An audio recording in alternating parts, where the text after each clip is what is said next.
DJ Amit अपहर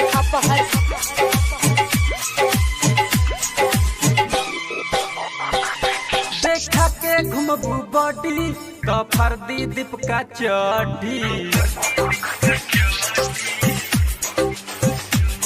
देखा के घुमबू body तो फर्दी दीप का चढ़ी।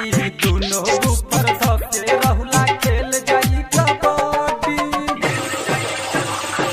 बुढ़वन के फरकल हड्डी देखावे नोट के गड्डी। बुढ़वन के फरकल हड्डी देखावे नोट के गड्डी। दोनों ऊपर धके रहुला खेल जाई कबड्डी। ऐसे देखैबू बॉडी तो फर्दी भोलवा चढ़ी। डीजे अमित अपहर डीजे अमित अपहर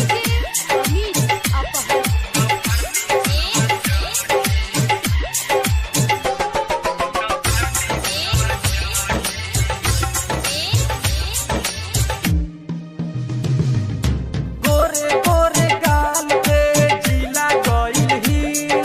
नागिन ऐसन चाल पे जियल भइल मुश्किल। गोरे गोरे गाल पे जिला गइल हिल। नागिन ऐसन चाल पे जियल भइल मुश्किल। होठवा के लाली देखी कनवा के बाली देखी गलिया गुलाबी देखी रानी। देखा के घुमबू बॉडी तो फर्दी रबिया चढ़ी। देखा के घुमबू बॉडी तो फर्दी रबिया चढ़ी। दोनों ऊपर धके छुटुआ खेल जाई कबड्डी। बुढ़वन के फरकल हड्डी अनुपवा दिखावे गड्डी। दोनों ऊपर धके सोनुआ खेल जाई कबड्डी। देखा के घुमबू बॉडी तो फर्दी धुरपा चढ़ी। दोनों ऊपर धके रजुआ खेल जाई कबड्डी। देखा के घुमबू बॉडी तो फर्दी ललुआ चढ़ी। डीजे अमित अपहर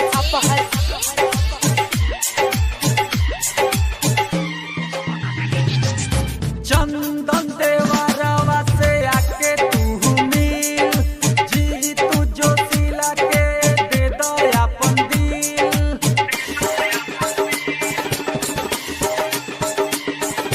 चंदन देवरवा से आके तू मिल। जी तू जोशीला के दे दो अपन दिल। उम्र 16 साल भइल रेशम जैसन बाल भइल। जियल सबके काल भइल रानी।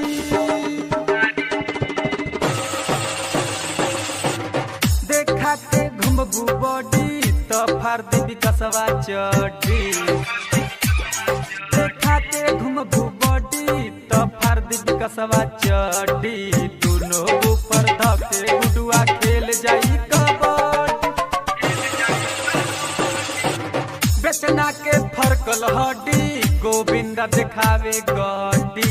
दोनों ऊपर धके जितुआ खेल जाई कबड्डी।